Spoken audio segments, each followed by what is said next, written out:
At 11:47 p.m. on my 79th birthday, I was standing alone in my kitchen in my church dress, staring at a cake with 2 lit candles on it, and not one single person in my family knew I was doing it. Not my son, not my daughter, not my grandchildren, who I have loved since the day each one of them was born. Now, I want you to understand something before I go any further. I am not a woman who cries easily. I raised 3 children mostly on my own some years. I served this country. I have buried a husband and stood at that grave without falling apart because somebody had to be strong that day. So when I tell you that standing in my kitchen that night alone at almost midnight, I felt something crack open in me that I hadn't felt in years, I need you to know that's not a small thing for a woman like me to admit. But here's what I haven't told you yet. What I did in the hour after that candle went out is the part of this story that changed something in me for good. It's the part that 3 days later had my own daughter calling me in tears. It's the part that I think every single one of you watching this, especially if you are over the age of 60, needs to hear, whether your family remembers your birthday or not. So stay with me, because by the end of this, you are going to know exactly what happened in that kitchen, what I decided that night about the rest of my life, and why I don't regret one single bit of it. But first, you should know who I am and how I got to that kitchen table in the first place. My name is Dorothy. I'm 79 years old, and I live alone in a small house outside of Charlotte, North Carolina, the same house I raised my 3 children in. I spent 6 years of my younger life in the United States military. I won't spend too much time on that today, because that's not really what this story is about. But I'll say this much. The military teaches you how to keep going when nobody's clapping for you. It teaches you discipline, and it teaches you that feelings are real, but they don't get to run the whole show. That lesson followed me for the rest of my life, and it followed me straight into that grocery store on my birthday. After the service, I came home, got married, raised my children, buried my husband 11 years ago, and built a quiet life for myself. A life I'm proud of. A life full of church on Sundays, my garden out back, and phone calls that used to come more often than they do now. That's the part I want to talk to you about today, because I think a lot of you watching this know exactly what I mean. Let me back up a little, because you need to understand this wasn't the first year things had gotten quiet. It had been happening slowly, the way water wears down a stone. You don't notice it in a day. You notice it in years. My oldest, Marcus, lives about 40 minutes away with his wife and 2 teenagers. My daughter, Renee, is in Atlanta, 3 hours by car. My youngest, Terrence, moved out to Texas for work about 6 years ago, and if I'm being truthful with you, some years I only hear from him twice, Christmas and Mother's Day, if the timing works out for him. For most of my life, birthdays were a big deal in this family.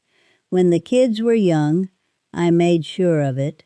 Balloons, cake, gospel music playing in the kitchen, all of us laughing at the table. I always said, birthdays aren't about the gifts. They're about somebody looking you in the eye and saying, I'm glad you were born. That's it. That's the whole point of the day. So when my husband passed, and it became just me celebrating, I assumed, foolishly maybe, that my children would carry that tradition forward, not because I needed a party. I'm 79 years old. I don't need balloons. But because I needed to know I still mattered enough to be remembered. The years after he passed, the calls started coming later in the day, sometimes just a text. Happy birthday, Mom. Love you. Which, don't get me wrong, I was grateful for. A text is better than nothing, but a text is not the same as a voice. A text cannot sit with you at your kitchen table. Last year, my birthday fell on a Tuesday. Marcus called around 4 in the afternoon. Renee sent a text at 11 p.m., right before she went to bed, like she'd just remembered. Terrence didn't call at all. He apologized 3 days later, said work had been a nightmare. I told him it was fine. But here's the thing about telling people something is fine when it isn't. The words come out easy, but they sit in your chest like a stone you swallowed. And every year, that stone gets a little bit heavier. This year, my 79th, I woke up and I told myself something different.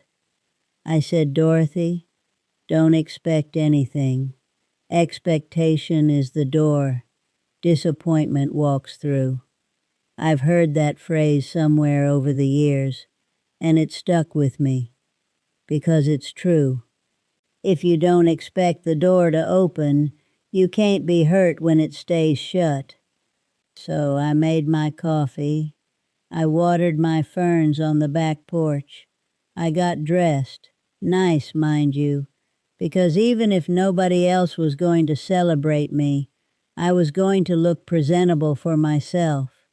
And I waited to see what the day would bring. By noon, nothing. By 2 p.m., nothing. I told myself, well, it's still early. People have jobs. People have lives. By 5 p.m., I had one message. It was from my hairdresser, wishing me a happy birthday, because she has it marked on her calendar for appointments. That was it. That was the extent of the world acknowledging that 79 years ago I came into this life. Now I want to pause here and ask you something, because I think this matters more than the rest of the story. Have you ever sat with a silence like that? Not an angry silence, not a cruel one, just an empty one. The kind where nobody did anything wrong to you exactly, but nobody did anything for you either. That silence has a weight all its own, and if you felt it, I want you to know you are not alone, and you are not being dramatic for feeling it. By 6 p.m., I decided I wasn't going to sit in that house and let the day die quietly around me. I got my purse, I got my keys, and I drove myself to the grocery store. Now I want to tell you, I did not go there planning to buy myself a cake. I went there honestly to buy myself a rotisserie chicken and call it a night. But when I turned down the baking aisle, I don't even know why I turned down that aisle. Maybe my feet knew something my mind hadn't caught up to yet. I saw the cake mixes, yellow, chocolate, red velvet, my favorite, and something in me just stopped. I stood there for I don't know how long, long enough that a young woman noticed me and asked if today was somebody's birthday. And when I told her it was mine, and she got that uncomfortable look on her face, not pity exactly, more like she didn't know what box to put me in, I made a decision right there in the aisle.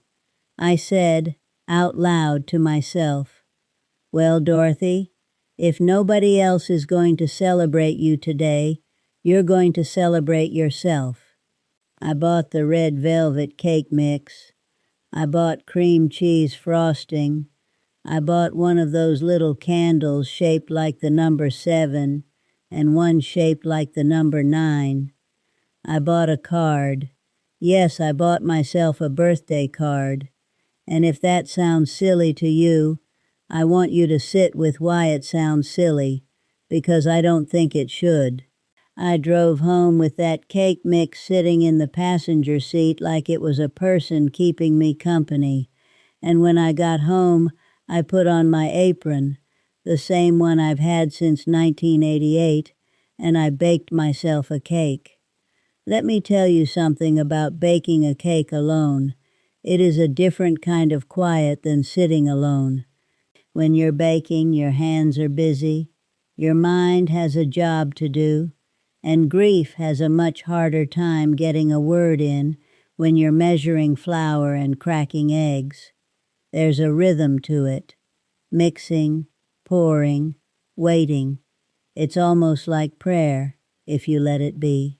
While that cake was in the oven, I sat at my kitchen table, the same table my children ate breakfast at for 18 years each, and I let myself think about something I hadn't let myself think about in a long time. I thought about whether I had done something wrong, whether I had raised my children to forget me, somehow without meaning to. And here's what I came to, sitting there with the smell of red velvet filling up that kitchen. I did not raise ungrateful children. My children love me. I know that in my bones. But love and attention are not always the same thing, and busy lives have a way of stealing attention even from love that's real. That doesn't make the hurt disappear, but it does change what you do with it. When that cake came out of the oven, I let it cool, and I frosted it myself. A little sloppy, if I'm honest. My hands aren't what they used to be. And I lit both candles, the 7 and the 9.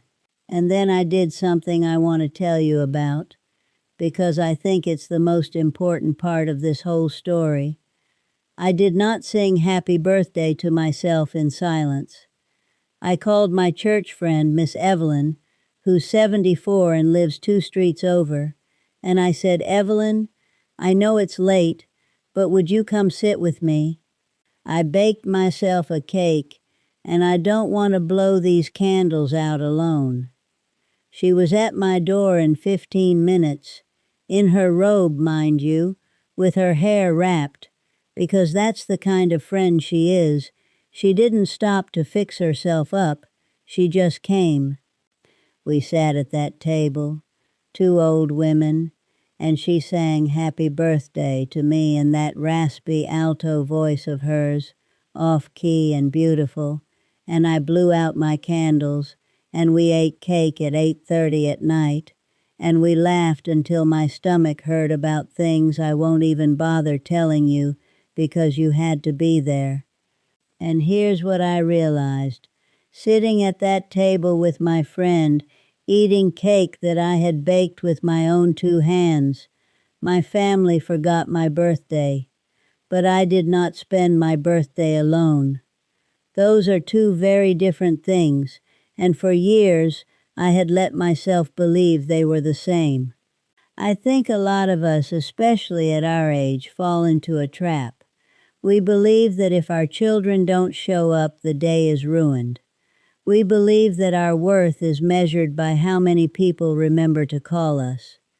But I want to tell you something, and I need you to really hear this, because it took me 79 years to learn it. Your life does not stop belonging to you just because you got older. Your joy is not something you're supposed to wait around for other people to hand you, like a gift they might forget to wrap.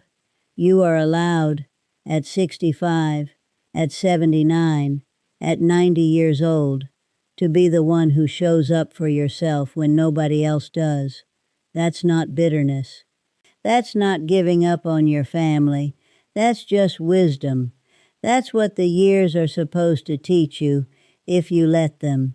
Now let me tell you what happened 3 days later, because this is the part everybody wants to know. Renee called me on a Friday evening. She was crying before I even finished saying hello. She told me her sister-in-law had posted something on the social media, a photo of the leftover red velvet cake sitting on my counter, because Evelyn, bless her heart, had taken a picture that night and posted it, saying something like, "Happy birthday to my dear friend Dorothy, who baked her own cake because her family was too busy to remember." Evelyn didn't mean any harm by it. She was proud of me, but it spread through the family faster than anything I could have said myself. Renee said, "Mama, why didn't you call me? Why didn't you say something?" And I said, "Renee, baby, I raised you.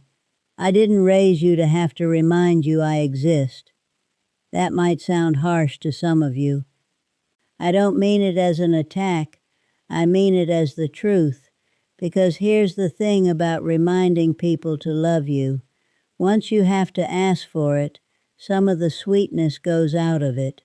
I wanted my birthday remembered because I mattered to somebody, not because I had sent out a reminder like a dentist's office. Renee apologized. She cried more. She told me she'd been overwhelmed with her job, with her own kids, with life. And I believe her, because I raised her, and I know her heart.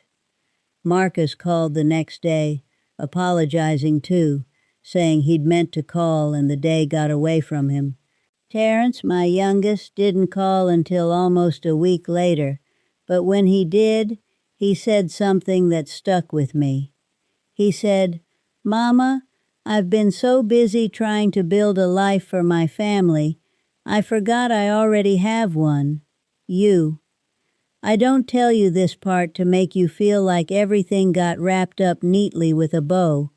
Life doesn't usually work that way, and if a story tries to tell you it does, be careful trusting it. What actually happened is smaller than that, and maybe more honest. My children didn't transform overnight into people who call me every single day, but something shifted. Marcus started calling more, just to check in, not for any occasion. Renee started sending pictures of my grandkids without me having to ask. It wasn't perfect. It still isn't. But it was real, and it was more than what I had before. I want to take a moment here because I think this happens to more of us than we admit out loud. Here's the thing about growing older in this country. Somewhere along the way, without anybody ever saying it directly, we start to become less visible. When you're raising children, you're the center of the house. Everybody needs something from you every hour of the day. But once those children grow, once they build their own lives, their own jobs, their own families, the center of gravity shifts. And it should. That's natural. That's how it's supposed to work. But nobody warns you how quiet that shift can feel. Nobody tells you that the same phone that used to ring off the hook with "Mama, can you watch the kids?" will one year barely ring at all, unless it's a holiday or unless something's wrong. I've talked to other women my age, at church, at the beauty shop, in the grocery store, believe it or not, and I hear the same story over and over, just with different names attached. A mother who spent 30 years making sure everyone else's birthday was a celebration, sitting alone on her own. A father who built a whole life for his children, wondering why his phone doesn't ring the way it used to. I don't say this to make you angry at your children, if you're the age I am and you're watching this. Anger is heavy, and it doesn't get you anywhere good. I say it so you know. If this has happened to you, it is not because you are unlovable. It is not because you did something wrong raising them. It is because life is busy, and people, even good people, even people who love you, get swept up in their own current. The mistake, I think, is waiting for the current to bring them back to you. The wisdom, the thing I wish somebody had told me 20 years ago, is learning to build your own shore, your own joy, your own celebrations, your own reasons to put on a nice dress and light a candle, whether anybody remembers to show up or not. If I could sit down with myself 40 years ago, back when I was a young mother running around this same kitchen trying to keep 3 children fed and disciplined and loved, I would tell her this: teach your children to remember you, yes, but don't build your whole sense of worth on whether they do.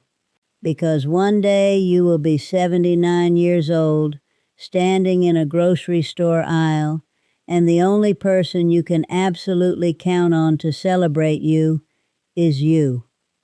I would also tell her, don't wait until you're old to learn how to sit with yourself. Some of us never learned how to be alone without being lonely. Those are 2 very different things, and it took me most of a lifetime to understand the difference. Being alone is just a fact. Nobody else is in the room with you. Being lonely is a feeling, believing that nobody in the world cares whether you're in the room at all. You can be alone without being lonely if you learn to be good company for yourself. That night, sitting with Evelyn, eating cake I baked with my own 2 hands, I was alone in the sense that my children weren't there, but I was not lonely, because I had shown up for myself. And that, I've come to believe, is one of the most powerful things a person can do at any age, but especially at ours: to refuse to wait for permission or company or reminders to treat your own life like it matters.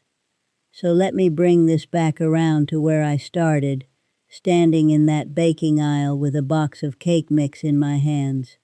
My family forgot my 79th birthday.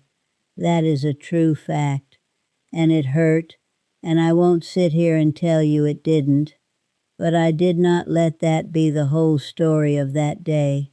I baked my own cake. I called a friend who came in her bathrobe at 8 o'clock at night. I sang happy birthday to myself in my own kitchen, in the same house I raised 3 children in, and I meant every word of it.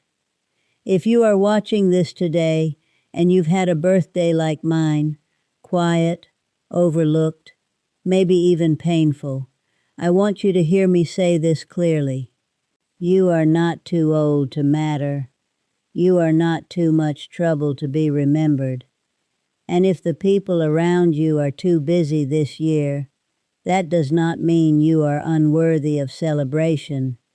It means you get to be the one who lights the candle, bake the cake, buy the flowers, put on the nice dress, even if you're just sitting in your own living room.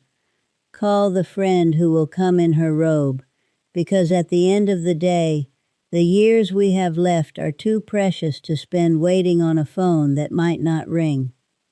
I'm Dorothy. I'm 79 years old.